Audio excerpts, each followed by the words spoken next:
Salutations, nerds! We're watching the MCU and all its glory.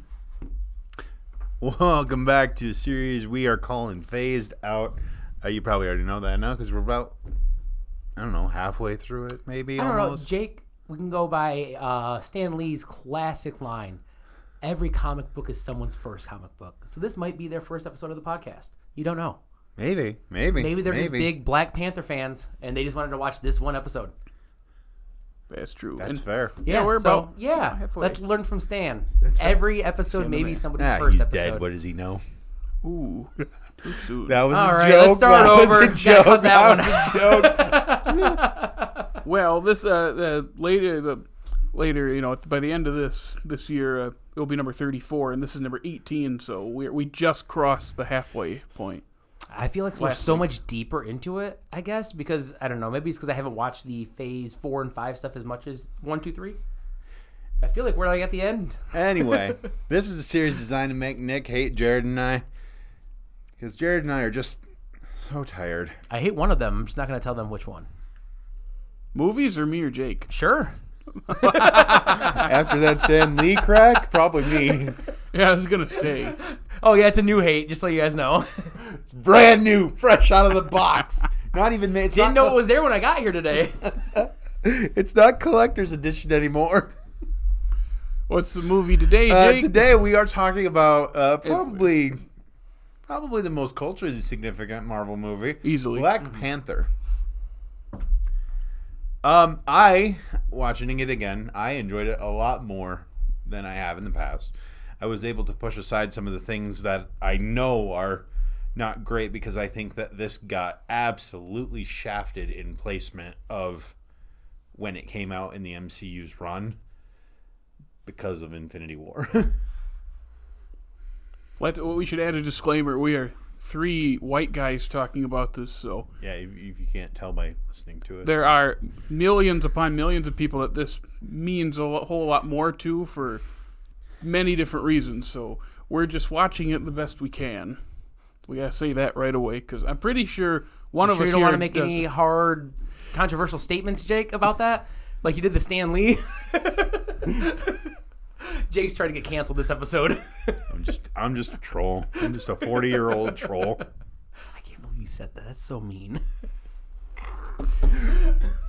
But Jared's right, yes. Yeah, so we're putting that out there right now to say, like, no matter how harsh we are, this movie means more to so many more people than us. I don't know, I don't want to speak for people related to it, but like those are the parts of the movie I actually appreciate, where it's like you can tell that they put a lot of love and care into like the world building. Yeah, like they just where they're at in the world. They don't do enough of it because they have so many things to do because they have to connect it and they have to set up this and they have to set up that. It's all that setup. Instead of just setting up the world in the movie, it's setting up so many more things it gets lost in itself. Mm-hmm. That's a shame. It also looks like a video game at the end. There's a few times, like a lot of times, like if you see, like the first time we see him in the suit and he's there with his sister. No. Are you talking to Koye or Nakia? Nakia. Okay. Yeah. And he's in the trees. Okay. It looks a little video gamey when they show up in the trees as well in the dark, jumping around. Yeah. They shine the light on him. Yeah. Okay. There's a few times this time I was like, oh, there's a few kind of rough CG moments. I completely forgot that was a thing when I was watching. Like, wow, there's a whole chunk of this movie that I have just completely just forgotten. No, but he didn't freeze, Jake. He wasn't gonna freeze. Yeah. Other than that, I liked it just fine. I mean, I love Michael B. Jordan. I love his part in this. He's easily the best part of this movie. Everyone has said that. I do hate him for getting rid of Claw, because I love... Oh, me too. I love Andy Serkis. He's so fun in that role. Which, that will get into something we will talk about the structure and how the movie functions, but I think we should... I'd say keep talking good things before we start picking it apart, because Michael B. Jordan, as we know, is one of the best MCU villains in this. It's so good. I mean, again, you can't, at this point, ones with sequels, you can't talk about them apart from each other. I like how they brought him back in like the second one. Like that makes sense. He's one character that I wish, for how much I think it pushes against the Marvel tropes, or at least tries to. That's one trope that it just sort of slides back into them by the end of the movie, and it's kind of disappointing because you didn't really need to kill him, I don't think. No. Like, I like his justification of not wanting to be saved and everything, but he's such a good character. And they've used him in the What If series, and he's in Black Panther 2, like we said.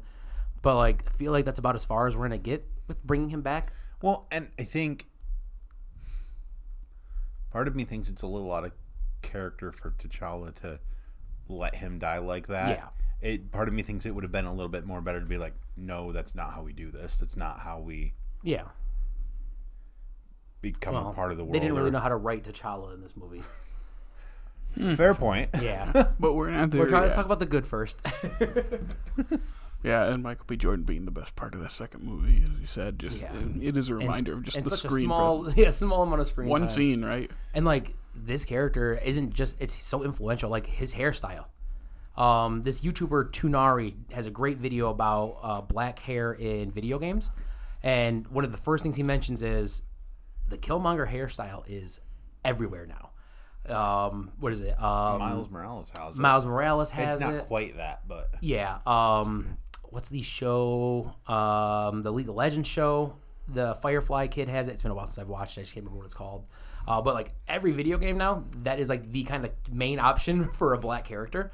And it's because this character is so good and made such an impact. Okay. I didn't know if you were saying they were speaking about it negatively or... No. Just he made such an impact that like even his hairstyle has rippled through video games where it's like, oh, honestly, so like black hair in video games has kind of always been an issue. A lot of YouTubers talk about it. They're like, at least we have one style that looks really good and we know it kind of fits all these characters. They're like kind of sick of seeing it on every character. But yeah. Yes. It's me again. No, it wasn't. Yes, it was. That one was yours. So, the supporting cast in this movie is much more interesting than the titular character. But before we get into that, there are a lot of good side characters, supporting characters in this that I remember watching this when it came out going like, there's good stuff here. I'd rather get like more on all of these people than the person at the center, which is funny because the person at the center was the best part of one of our previous movies. Yep. But you got, Nakia, played by Lupita Nyong'o. And how do you say that? Nyong'o is how I've always heard it. Yeah. Okay, I am horrible at pronunciations of anything. I can attest to that. So, great actor. Always been great. Yeah.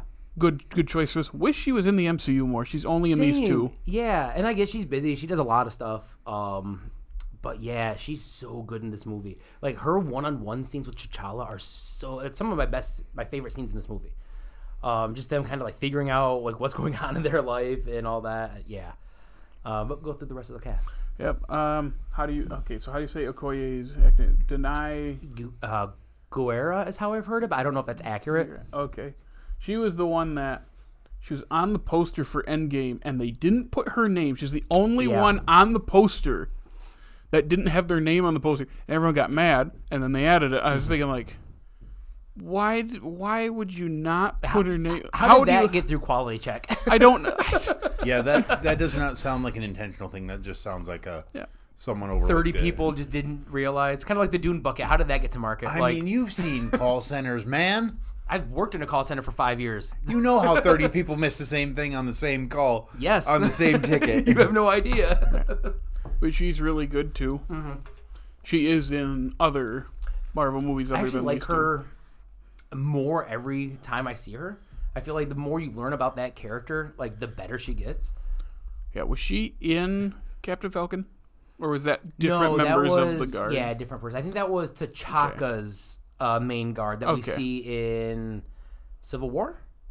Okay, she's the one that stops Black That's Widow. Right. Yeah. Doesn't he say as entertaining as that would be? Yeah. Okay, I couldn't remember because I saw Captain Falcon once. I know. I'm trying to remember who exactly it was in there, but I think it's her. What is the name of the Royal Guard? The women. The Dora Milaje. Thank you. Yeah. Yeah, so I knew they were in Captain Falcon. One of the coolest fighting forces. Every time the Dora Milaje is on the screen, it's so cool. I love their choreography. There is a lot of like presence to this, or like the people of Wakanda in both this movie and like Infinity War, like when they're in that field, and you can see the fighting, different like sections of the Wakanda people and everything. But like the chants and how they say them together, and it just there's a presence there that is not felt, I think, we'll in a get to lot my of favorite other... of Wakanda soon, I'm sure, when we go through this list. Yeah. Daniel Kaluuya as W'Kabi. I forgot he was in this movie. I just Push watched that Get goal. Out the other day, and I was like, "Oh wait, I'm watching another Daniel Kaluuya movie." He's another person that's kind of just like everywhere. Yeah, in a lot of and I'm movies. so happy he is. Like I've been watching him since Skins, so a big fan of Daniel Kaluuya. Always have been. I think the first thing I saw him in was Get Out, but then I watched the Black Mirror episode that he's in, which was great. 100 Million Merits, is that it? Oh yeah, that's right. Yeah, he's so good. He's got so much depth to his acting. But mental pin in that character, because that's for the second half of this conversation. Letitia Wright, outside of what off-camera stuff that is a whole nother conversation. Shuri is a good character in this movie. Very good. There's a couple of cheesy things Infinity with her, War. but like time has passed, and they were less cheesy then. Yeah, but real good as a supporting character. Real good sibling chemistry between the character. Like, it's there. It's like, I also we all like him have having what's siblings. the James Bond equivalent is L, that's sitting there making all the gadgets for him and explaining it to him. Q. Not a big James Bond guy. I know. But yeah, I love that he comes in and she's like, all right, here's the latest and greatest tech, and she gives him the rundown. It's so fun. Oh, yeah. We got the Queen Ramonda, played by Angela Bassett. I love Angela Bassett. The best part of the second movie. I was going to say. She's in a different movie in the second movie. Which Her and Denai Guerrero, I think, are in different movies in that movie. They're both phenomenal. That scene after the throne room that they fly of her like trying to get up for air is like the only thing I very clearly remember about that movie. She's so good. She's always been amazing in everything she's done, though. We also have Forrest Whitaker. Playing yeah. Zuri, which is that his son? No, playing? but they have the same last name. Okay, because and they look pretty similar. Because I thought he had like, wait, let me check. So it's Denzel Whitaker. Mm-hmm. Yeah, I'm pretty sure it's not. Okay, so the reason I recognized him was he plays his son in The Great Debaters too. Well, I mean, if you look, they look pretty similar. Like it's a pretty good like. Being the same person. Yeah, I'm looking at it. It's like, okay, I've seen Denzel Whitaker in many well, like 3 or 4 things, not many things, but I was like, oh, yeah, he was one of the kids in The Great Debaters where Forrest Whitaker plays his dad, and now here he's playing the younger version of him, so I just assumed, related, because it's the same last name. But yeah, Forrest Whitaker, another one where it's like, I didn't really want his character to die. No. But doesn't do that much. No, but he still puts in a pretty good performance. He does. Like his little scene with T'Challa when he's trying to ask him like what happened is so well done. It's the quiet scenes in this movie I really like, except for when they're in China, that whole Korea, like that whole scene, top notch. Yeah. Of course, we mentioned Andy Serkis. This is his second appearance. Yeah. After Ultron, which, if we recall, Ultron cut off his arm. So now he has the cool robot arm that shoots. Yeah, the vibranium arm. I don't think the first time I watched this, I realized that it was the same. Yeah. The first time I didn't either. And I know who Ulysses Claw is from the comics. Like, I knew the character, but just didn't click. It didn't click that that's who it was in Age of Ultron. I just thought it was a random smuggler guy. Mm-hmm. Yeah, so, and of course, Sterling K. Brown in the flashback. Always phenomenal. Yep. As He's incapable of being bad at acting. Yeah. Sorry, Academy Award nominee Sterling K. Brown now for American Fiction. He's great in American Fiction. I still need to watch that. Like, it's just a cast of people I adore. Yeah, I think it's decent, but Jeffrey Wright and him are easily the best part of it. I love Jeffrey Wright too. More Jeffrey Wright. He's literally the reason I kept watching some of the Daniel Craig movies. Is like somebody's like, "Oh, Felix Leitner's back." I'm like, "Oh, I might want to watch more of them then." He's also, I think, my favorite Commissioner Gordon. I like him as Gordon a lot. I had to watch more of him to like solidify it, but like him and Pattinson's back and forth is so great in that movie, and he's so I love him. Yeah. What were you saying, Jake? Who were you talking about? We were talking about Jeffrey Wright. Yeah. He's not in this movie, but we mentioned it because he and Sterling K. Brown were in American Fiction last year. K. Brown. But he's, Sterling K. Brown is his brother? In this, he's the in one the that, movie. that He's dies in the Chopper's brother, flash. yeah. Okay, Yep. so I didn't know his name. He's another one of those ones where I just know him as the dude from This Is Us. So technically, he's in all of these movies because he plays the Watcher. Oh, he does? He does in the What If series, and the Watcher is always watching. So he's just there. You can't see him. Gotcha. But You should another... get back pay for all those movies. I need to be his agent. At least all the ones that What If touches. Which is a lot of them. I like the way you think, Jake. Who else we got, Jared? And I think we mentioned it off camera, but the best character in the movie is Winston Duke as M'Baku. Oh, so good. And has like 4 scenes. But the impact of those 4 scenes. So like when he laughs at them, it's actually one of those moments where it's a serious moment undercut by it, but I like it because your face is we're vegetarians. Then 5 seconds later they say our fisherman got out. I go, fisherman? I thought you're just lying to him vegetarian the whole time. I love it. Yeah, I just love like one more word out of your mouth and I'll feed you to my children. It's such a savage line for a joke. It was pretty funny because poor Everett Ross, right, is trying to talk at him. Well, Martin Freeman is token white guy in this movie.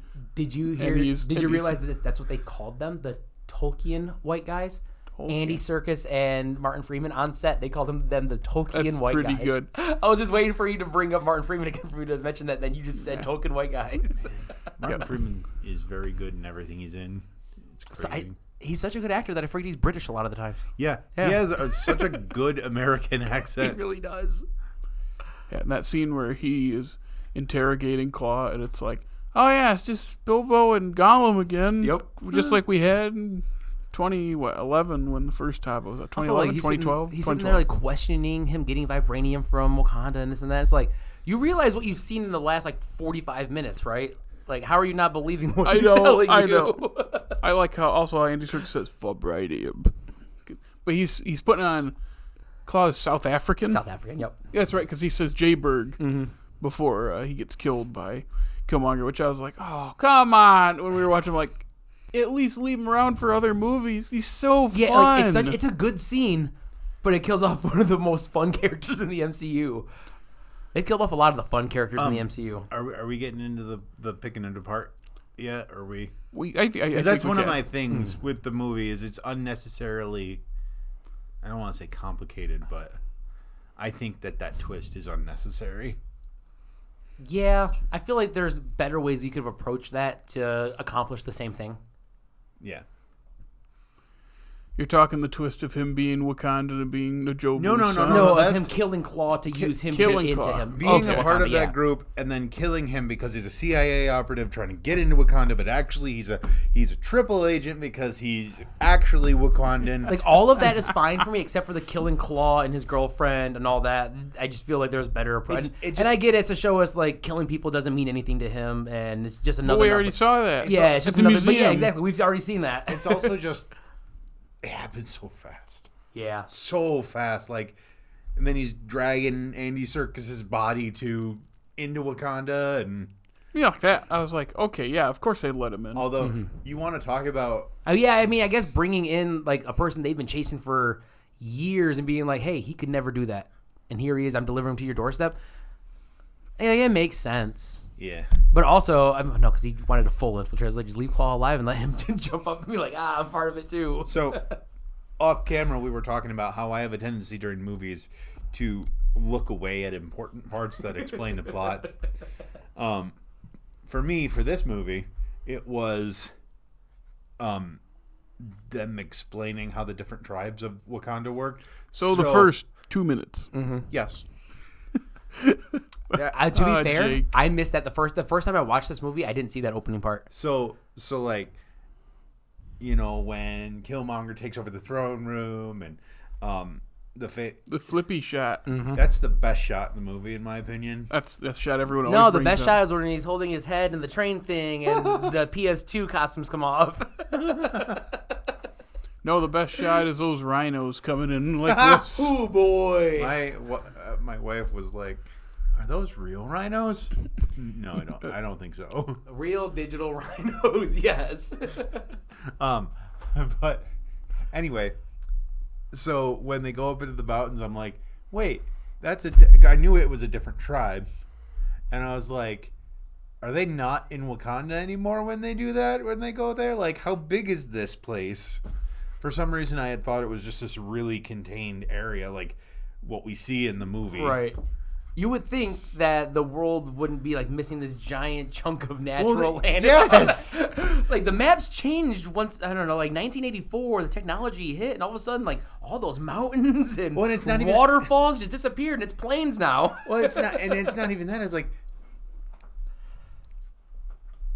well, like you said, it's a big forest. Like, I don't know. I mean, they fly into a mountain, so I guess like there's a mountain there. Nobody's inspecting it that closely. I mean, that's his favorite part, right? Or the part he'll never forget. It never gets old. That's what it is. The movie, again, is juggling a lot when it doesn't have to. And I have said for years, it feels like two movies in one. And I've always thought you should have a first movie that you do the James Bond spy stuff, because the casino thing, the club, it's really fun. So fun. The chase is fun. Like, that stuff is fun. And the choreography's fun. You can see them like the whole idea, improvising throughout the fight and stuff. The car crash looks really bad. It coming does. apart. That But I was like, them stopping it and Nakia sliding up with the wheel still in her hand. It's a great shot. It's real funny. Yeah, it's real funny. I'll take a bad car crash for that shot. Yeah, but the first movie, in my opinion, should have been Claw's the main villain and Killmonger is set up, but we don't see him as much because it's about trying to get Claw, and that's the whole point of it, and they don't get him. Yeah. And then the second movie is, because that's where you can really start driving at, I always forget his name, I just said it a second ago, Wakabi, because they try to build up this like this wedge driven between him and T'Challa, but there's like two moments and they're really short and they don't do anything with it. Well, and then they resolve it by an even more underdeveloped thing. Is with Okoye. Him and Okoye, which is only one sentence 2 hours earlier in the movie. Yeah, 2 words. Because she says, "My king, my love." I go, "Oh, okay." Yeah, the first time I forgot that, and when he was like, "Would you like kill me?" Blah blah blah, and he's like, "For Wakanda, yes." I was like, "Is there more of a connection here that I'm not realizing?" And it was weirdly when the rhino licked her face, I was like, "Oh, I think I'm piecing it together, maybe." Because why would the rhino just be chill with her? Because it's his pet. Yeah, I was like, "Oh, it's her pet too." Okay, I'm getting it. But then the second movie, you can spend more time in Wakanda and do more world building, because that's the best part of the movie is the characters, and then them in Wakanda building that world. I will say I'm kind of glad we got what we got in hindsight, because we got to see Chadwick interact quite a bit with every one of these characters. Oh, yeah. And have his moments with them, because obviously we didn't get a second movie with him. And we wouldn't have got the stuff with him and Killmonger and all that if we were just soft setting up Killmonger in this movie. Oh, yeah. So like in hindsight, I'm kind of glad we got all of it all at once, so we can get as much of it out as possible. But it did make for a lesser movie. It harkens back to what Jake said at the opening of this episode, because it's right in front of Infinity War. What are most of us at the time watching it for, other than that? Infinity War is next. How is this going to set that up? Yep. Because that's all these movies are. It's set up for the next movie. Really set up for the next movie. It just set up his costume being ready for Infinity War. Well, and the fact that they woke up Bucky. And I found it weird that like the Soul Stone wasn't a part of Vibranium, with it being purple and the Soul Stone being purple, and the astral plane and the heart-shaped herb. And Vision is made of vibranium, affecting the soul and the astral plane. I thought, okay, so that's what it is. The Soul Stone is a mountain-sized stone. No, the Soul Stone is the orange one. Is that? Maybe Power Stone is purple. Vormir's just purple. Like the place is purple. You're right. But I thought Soul Stone. They go to the astral plane. Heart-shaped herb, giving them the powers. Obviously, the stone is seeping into the plant life, which is affecting it. I mean, that's how. And that's how we're gonna set up for Infinity. But no, Yeah, none of that.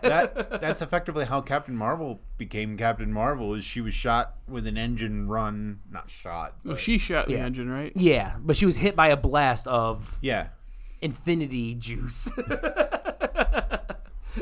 So Captain Marvel was juicing. Yes, I knew it. and that's why we all hate her. I don't hate her. Well, the world hates her, Jared. I know that. We're white men in our 30s. We have to hate her. Yes. But that was back to the structure of it.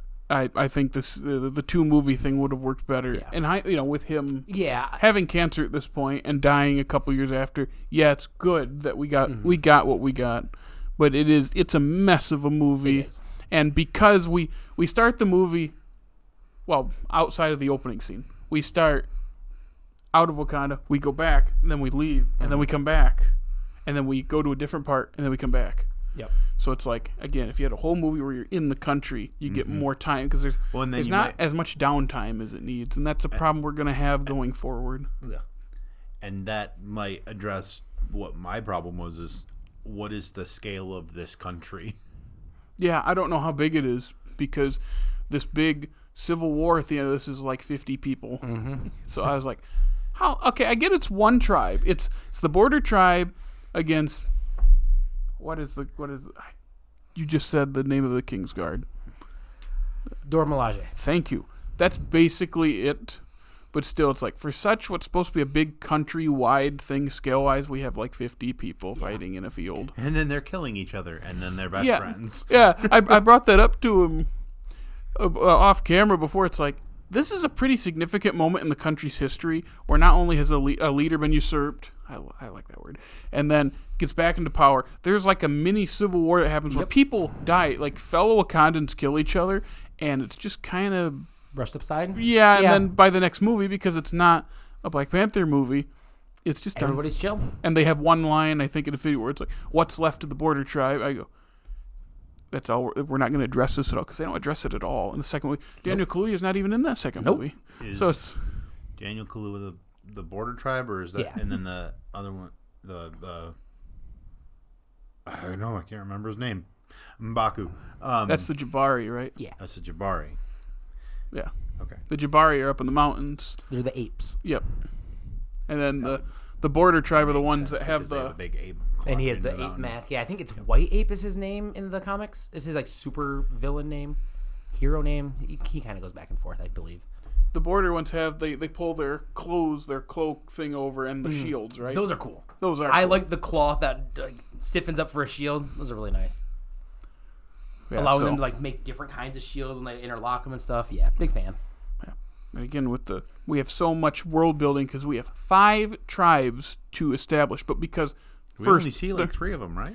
No, the other ones make appearances. They just and don't. we see the leaders. Yeah, the leaders are all in the throne room, and they're all there at the waterfall fight. I assume that the dude in the green suit is one of the leaders. I think that's Nakia's dad or uncle. I think she's the part of the green one. Yeah, 'cause she's got the green. Is stuff that River on. Tribe? I think Big, so. big in his lip. Yes. Big thing in his lip. Yeah. I don't know where there. It doesn't. He doesn't even. It's River Tribe Elder, which I saw Yeah. him in a different movie this year. Not from this year, but I watched a Jim Jarmusch movie called Night on Earth, and it's about different taxi drivers. And one of them, it was in France, and I'm like, why does this guy look familiar? Oh, it's that guy. That movie in the 80s. I will say that suit, that 90s. green suit, is badass looking. Yeah.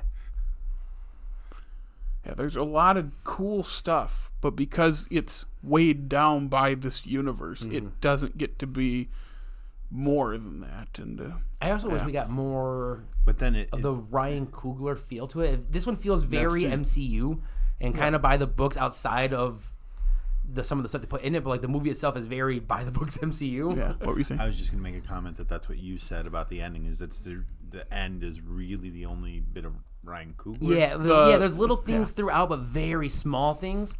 A lot of it's in what Michael B. Jordan is doing and stuff. I mean, him and Michael B. Jordan have worked together countless times. Wouldn't it be cool? Again, rewriting the movie with Right. however many 6 years later, yeah. Wouldn't it be cool if the whole movie was from Killmonger's perspective? Kind of like Infinity War. Yeah. That's what you do with the second movie then. You can make the second movie his perspective because you've set him up in the first, and then now a second movie he would be. In that first movie, you show all the little things that T'Challa's doing wrong, and then he's able to use that against him in the second movie. Yeah, it would work so well. Also, give us another movie with those two together, which would be great. Yeah, I had told Jake the one bit of Coogler that comes through is the "bury me in the sea" comment that. Come on, Race, which is the one part of this whole movie where you're like, ooh, that's effective. When they're stealing the stuff from the museum. Oh, yeah. He's talking about the lines about, like... It was stolen. How are you, like, claiming something that's stolen in the first place? Like, I'm just stealing it back or whatever. Yeah, like, that felt very Coogler as well. The more I think about it, what would this movie be without Michael B. Jordan? Popcorn fluff? PlayStation 2 cutscene popcorn fluff. A lot less cool. That man just oozes cool throughout every scene of this movie. Every time he pops on the screen, it's like, man, that's the coolest man in the world right there. From his outfits to his hair to just how he carries himself. Yeah. His Vegeta outfit that he wears. I know that you have said before that you don't like how the suit works. The kinetic energy thing? The suit is overpowered. He is basically invincible. Yeah. And builds up all that power. It's like the OP superhero thing is not new, but it only works in certain ways. Like it also makes it almost impossible to gauge your power scaling. Yep. Because you can just like, oh yeah, he can deflect that. Like, how do we know? That's like, why does he need the Jabari? If he's doing pretty well on his own now. Yeah, he got thrown into a rock. And has to fight Killmonger, but I was thinking, like, he's so powerful. Yep. And it's just like Superman. There's two storylines from that I have known that work best. It's something with kryptonite to weaken him, or the people around him suffer as a result of what's happening, no matter how invincible he is. What he's talking about is the entirety of Smallville. So, in fact, he's saying Smallville's a good show. You forgot, also magic. I love when Superman's around magic. It's real fun. Lightning. Lightning's the other one. Lightning, yep. But not like in movies.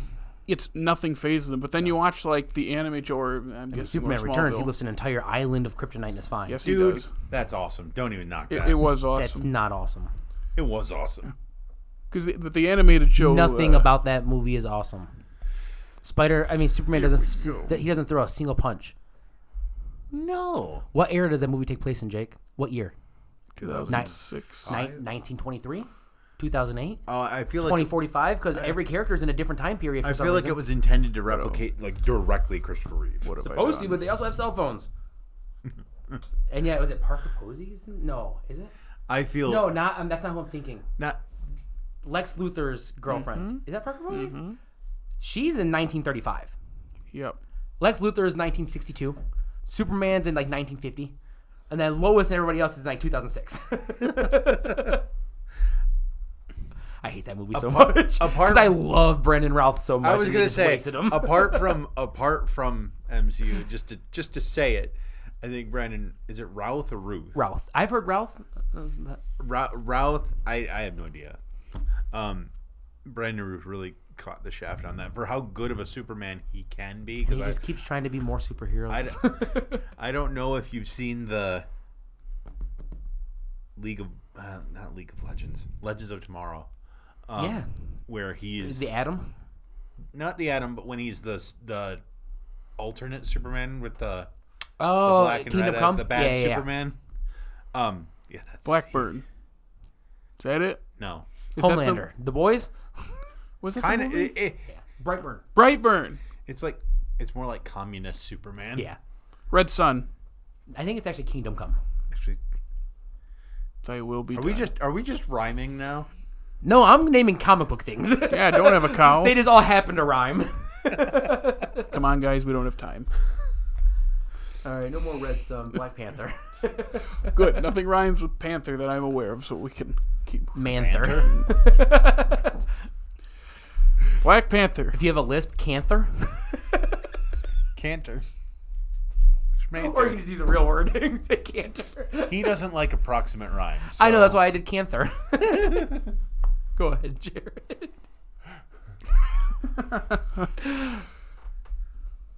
So, it's time for everybody's favorite segment. Jared, have you watched Dutch? No. But Jared, are you going to be soon watching Dutch? Yeah, because what's the other question you should ask? When does it get delivered? It's at my house. It's at your Yeah, house. last I knew it was on the way. Let's go. Dutch is mine. Why are we doing this podcast and not watching Dutch right now? That's a good question. Why are we? I'm done. We're done. Wait, no, Jake, you have another question. Oh no, that doesn't come till later. Well, you're We're done. watching Dutch. Okay, everyone, right now, pause the podcast, go watch Dutch, and then come back. Jared's gonna Nothing drive will. home. It won't change our thoughts. It's I just, vote life changing in other ways. I vote as a finale for the Marvel Cinematic Universe podcast. We watch Dutch. I'm so down. So yeah, Jared Anyway, has Black Dutch. Panther. Oh, we haven't talked about the worst part yet. The worst part. We haven't gone over that last scene, the fight. That's the worst part. How about not just the fight? The whole third act looks bad. Yeah. Like, if you thought the crash looked bad, yes, it's one part in the dark. If you thought the waterfall set looks really bad, I actually don't think that looks terrible. See, I thought there's some times there's like it's a little rough. So, and it's a shame. Sorry, go ahead. For me, the waterfall scene is worse because it doesn't match. At least with the PS2 graphics, it all looks the same. It all looks like a PS2 thing. The waterfall is like, oh, there's real people there, and that's a set, and that is a green screen. See, you know why it's worse, because we cut back and forth between PS2 graphics, so what's happening not in the cave, to regular people, and then back to PS2 graphics, then back to regular people. That's fair. And then you also have the light shift of being outside, and it's bright, and then in this dark cave with purple neons, and back to the being bright. It's such a... it's another one of those things where I feel kind of bad for it because, like, that's such an interesting idea, and I feel like they probably could have given enough money, done it more practically than they did. But Infinity War. Yep. Yeah. What was it, like 2 months later? I think so. It was a really quick turnaround. Was it February and April? Yeah. Yeah. There's like a month in between. Or between. did it get pushed to May? I think it was April, like 28th, like right at It the was end. okay. It was April 28th because Andre and I saw it when we were up at the couples retreat. Oh, gotcha. I was in Indiana when it came out. That's right. That's where the guy got punched in the face. Yeah, dude got punched in the face. Yeah. South Bend, right? South Bend, Indiana. I mean, I didn't say that. I didn't say that audibly. What are you talking about? It's not. Ohio was worse. Of course, Ohio was. What At are least you? the part of Ohio. I was in Ashtabula, Ohio, for 2 weeks, and oh boy, do not go to Ashtabula, Ohio. It's barely a town. I'll one up you. I'm not going to Ohio. I'm in, staying right here. I'm going in October. Cleveland, I believe. Oh, okay. Yeah. 21 Pilots. Let's go. Oh, that's right. Your concert. Hometown show. 21 Pilots is a band. I know. They did a collab with someone I was thinking about. Mute Math? Yeah, That's Is great. that fairly recent? No, like 7 years Because ago. the singer for Mute Math just released a new single that he's gonna have, and he's gonna have an album at the end of this year. Nice. Yeah, the collab album they did, like the 5 songs, so good. I'll have to look It's that up so because good. I don't typically like. And it's a YouTube. They did it on YouTube too. So like, there's video of it, and watching them kind of like tinker around with the songs beforehand is really fun. Oh, watching Mute Math make sounds is. Yeah, just watching two like artists that like are very good with music composition work together to like build out these songs and make them bigger than they were. It's so fun. Speaking of music, didn't Black Panther win an Oscar for music? Yep. Yeah. And Does anyone remember what that music sounds like? I remember the end credits music. All the Stars, which is a decent song. Yeah, All the Stars, and then nominated. there's I think there's like a traditional like African song in there as well. I just remember cleaning up after this movie and just that blaring every time. I'm looking for the category. Okay, so I hope I say his name right. Ludwig Göransson. Love him. I love Ludwig. Like Worked on Community. and Donald Glover is one of my favorite people, and Chadwick Gambino is one of my favorite artists, and he does all the producing for that, and so good. Yeah, and like, great work on The Mandalorian. Great one for Oppenheimer this year, and He's just just a savant when it comes to music. He's so good. he won for this, and I've disagreed since then. Who because else is up for it? It's a little less. I'll get to it in a second. It's a little less what he's up against and more of. I don't remember his music's not memorable in this because it's the Kendrick produced stuff. Yeah. Like the soundtrack stuff is more prominent in the movie because when it's not the soundtrack stuff or the drums, It's a lot of drums. if it's not that, it's just the generic Marvel sounding strings.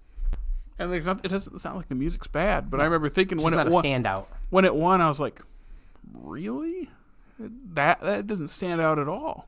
And it's weird because he's so talented, but just. Well, the Oscars wanted to give it to the white guy.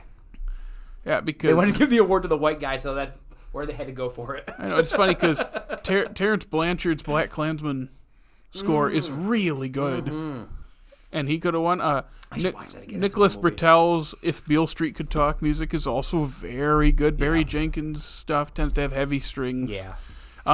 Alexandre Desplat for Isle of Dogs was a surprise nomination because it's not as prominent, but it's good. And then Mark Shyman's Mary Poppins Return score is really good. That was really It's good. one of those categories where there's not one big standout. Where the soundtrack was better than I would have given it to Blanchard, and I think that's who I predicted because that's one of the best parts of that movie. And they gave it to a Marvel movie whose music is not that memorable. The score, not the songs themselves, and it's not the quality. Come out? Maybe they felt bad about giving them an Oscar. That was 2016. Okay. Hey, the same. I'm sorry, Oscar award-winning Suicide Squad, not the other Suicide Squad. The Suicide Squad versus Suicide Squad. No, it's Suicide Squad versus Oscar award-winning Suicide Squad. Jake, put some respect on its name. The same year as the 21 Pilots and Mute Math collab, 2016. Nice. Yeah. Okay. Yeah. A little longer than I thought. I think I said 6 years.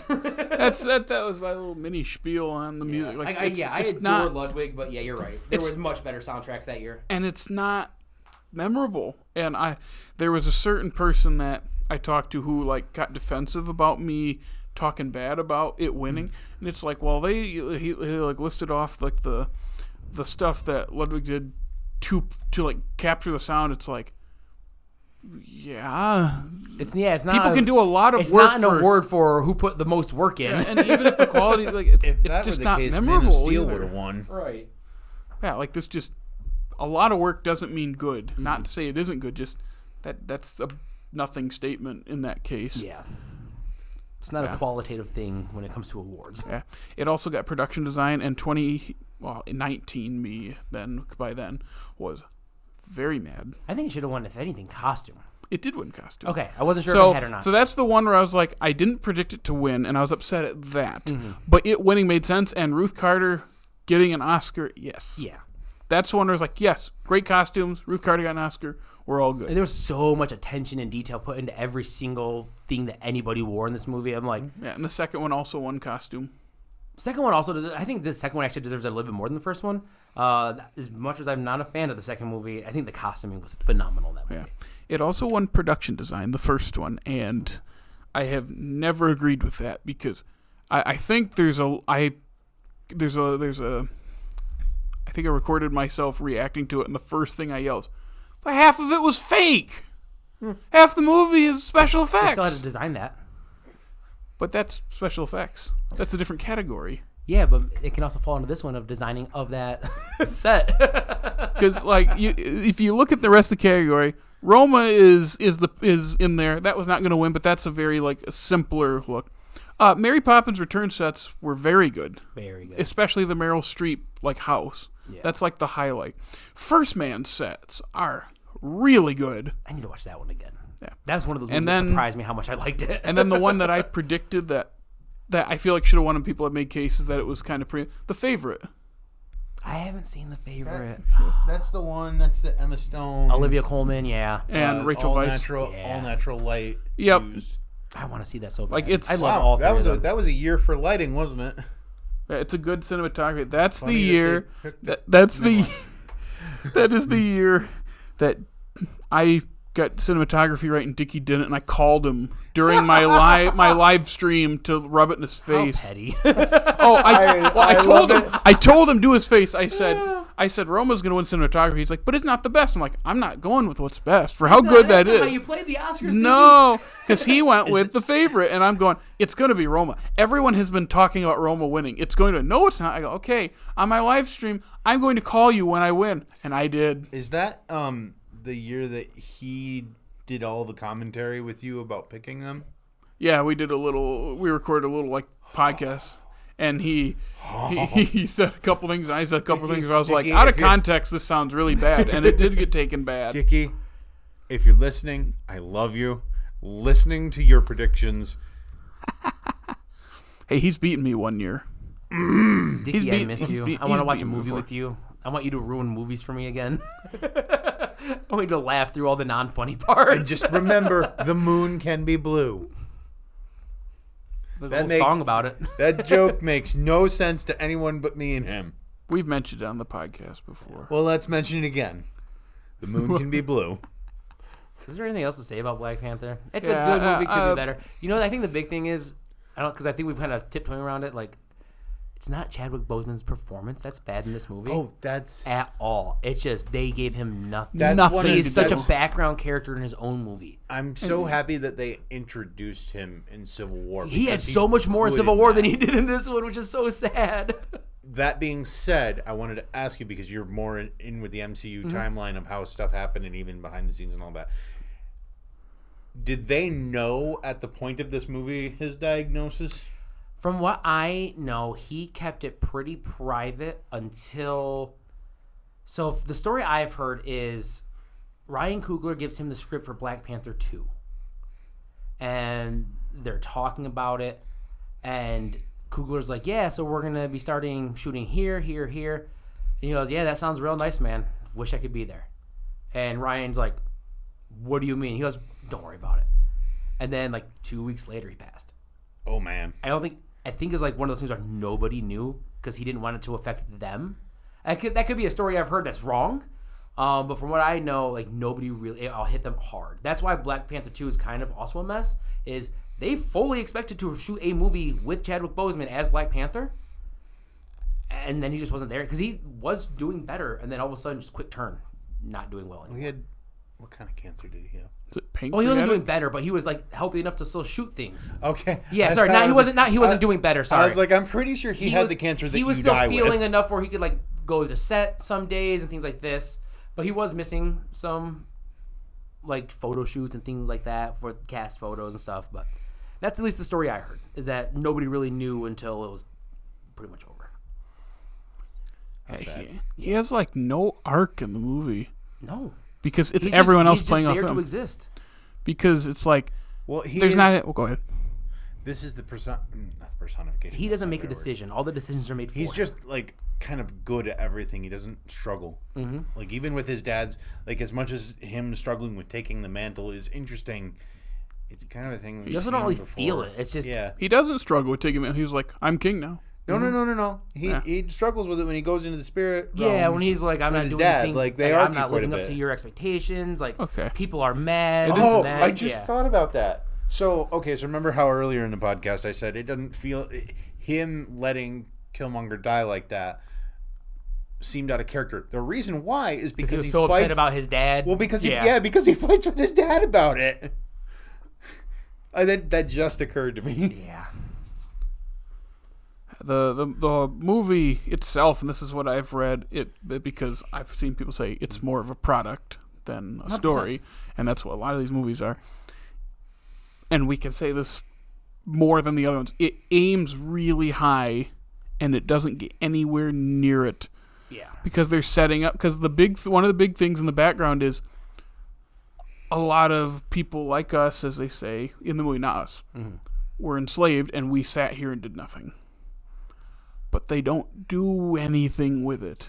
And I've read on like Letterboxd, many people bring that up. Actions portrays it. It's all just spoken out there. And that gets brought up when he goes back and says, "You turned your back on the world." And I go, that's a good moment, but it's not been a focus at all in this movie. I do say the highs in this movie are better than most things in the MCU, but the movie doesn't carry through on those highs. It lets them down left and right. Yeah. And just giving him some kind of arc, because it would be more cliche, but him struggling to take that place. Like you said, it was Jake. It was the one moment, but he kind of just gets over it. I feel like there's got to be the arc of the movie for him should be struggling, becoming king, not necessarily getting the role, but like transitioning into the role, and especially hearing how disconnected they have been, or like realizing it and like talking. Like that's got to be at the core of what if I don't want this because of how bad certain things have been handled. Yeah. But it's there's too much going on and too much connecting to the universe and not enough Coogler in it to make it better. So it aims really high and just misses. And that it's a shame. There's a lot of good pieces. A lot of good pieces.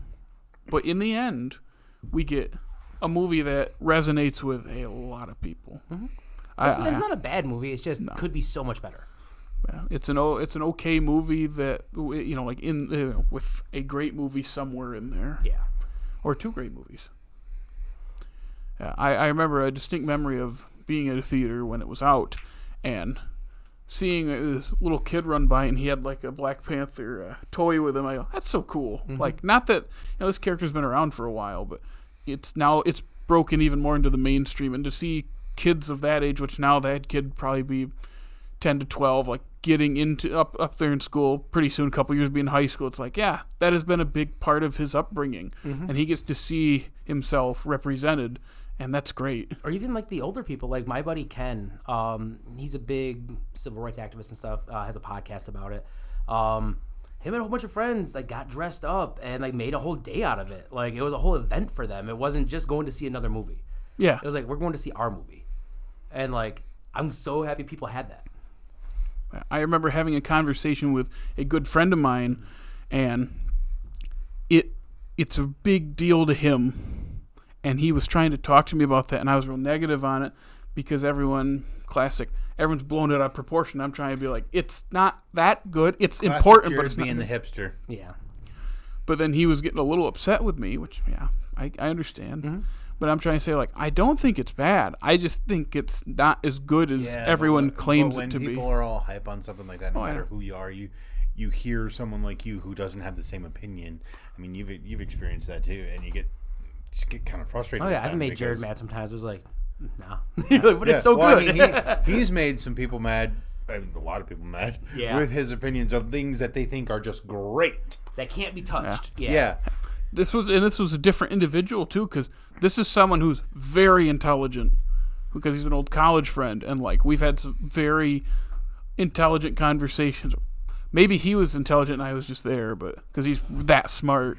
So when we're talking about this, it's a back and forth, and it's like, I'm not trying to say anything bad. Just I'm sick of how many people have been in my face saying how great it is, and then when I push back, it's are you? It's like no, but then when I told him the same story, seeing the kids running around and doing it, and people dressing up like you. It's like it's a cultural moment, and it's a great thing, and I think that's where the conversation settled, where he's like, okay.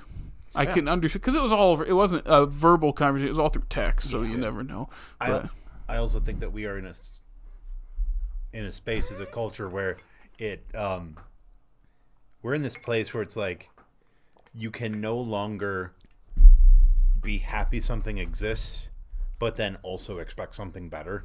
You have to be so ecstatic about what exists that you want nothing else. Yeah, that's a good way to put it. Yeah, it's either love or hate. There can't be any in between. Yeah. Especially these days. Yeah.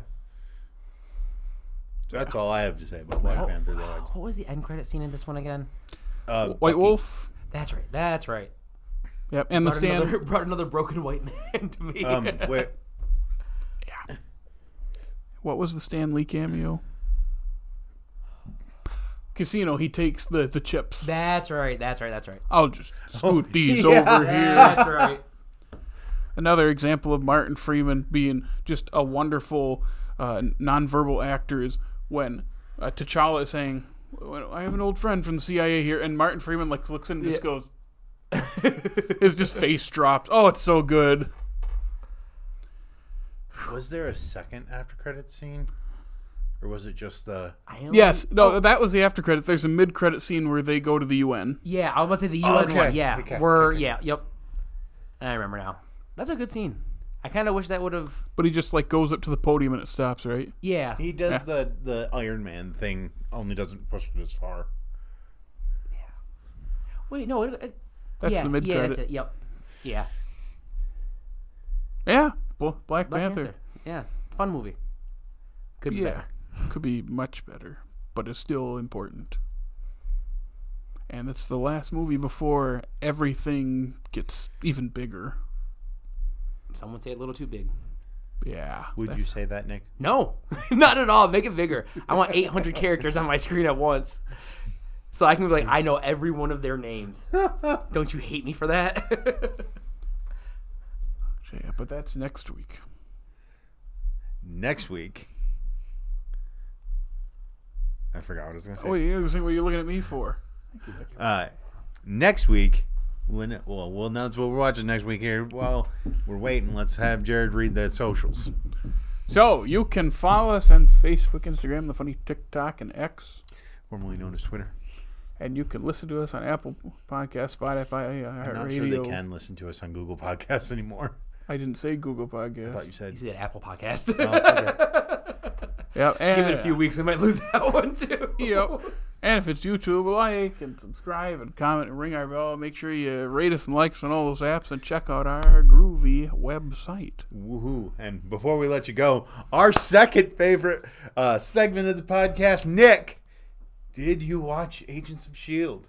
Jake, I barely watched this movie and our next movie. No, I did not get to Agent. It's been and the thing is, a little behind the scenes. We've been off the last 2 weeks for recording, and it's still, I almost barely got these movies in. And to that I say, oof, we'll keep checking. And we'll check in with Jared, even though he has Dutch now. We got to know if he sees it. Because he's got to wait till the end of the podcast now. Now he's got to be in agony until we're ready to record for it. Well, that's what I was going to say, because if I know Jared, he'll order a DVD and then maybe not watch it for 3 or 4 years. Yeah.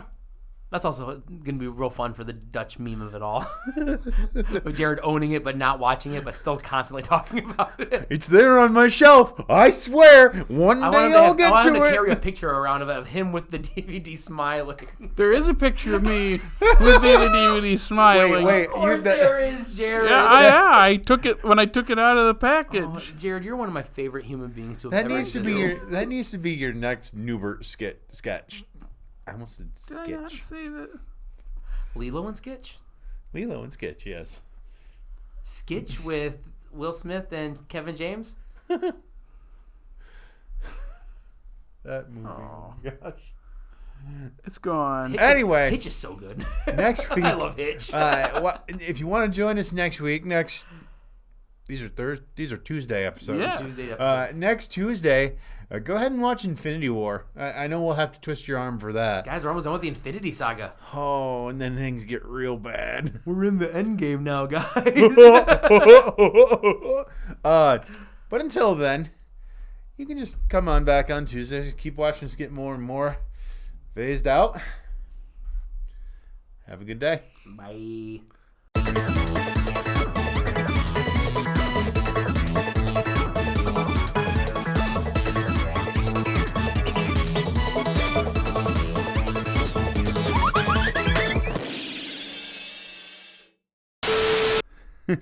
The fire alarm's gone off again.